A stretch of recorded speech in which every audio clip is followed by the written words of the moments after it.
Hi అందరికీ. ఇవాళ తొలి ఏకాదశి కాబట్టి మేము పెసరపప్పుతో గారెలు చేసుకుంటాం. ఇది పెసరపప్పుని 3 to 4 hours నానబెట్టాలి. తర్వాత మిక్సీకి వేసుకోవాలి. బాగా మెత్తగా గ్రైండ్ చేయకుండా కొంచెం కచ్చాపచ్చగా గ్రైండ్ చేసుకోవాలి. పప్పు అంతా ఇట్లా రుబ్బుకున్న తర్వాత మళ్ళీ సేమ్ మిక్సీ జార్లోకి ఒక 10 మిర్చి, ఉల్లిగడ్డ, కొంచెం సాల్ట్,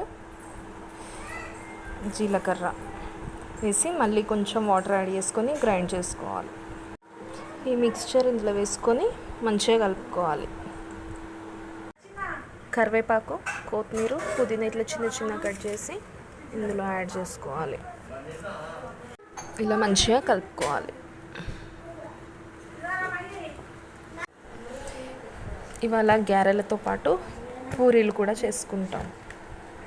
సో పూరి పిండి కలుపుతుందండి. పూరి పిండి రెడీ, గారెల పిండి రెడీ.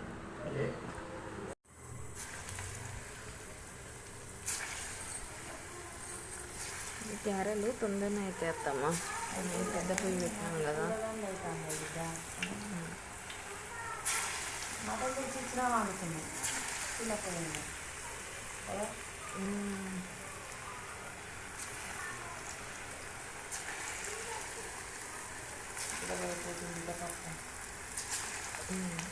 వీళ్ళు ఎవరు ఎక్కువ తింటారో మనమే తింటామే.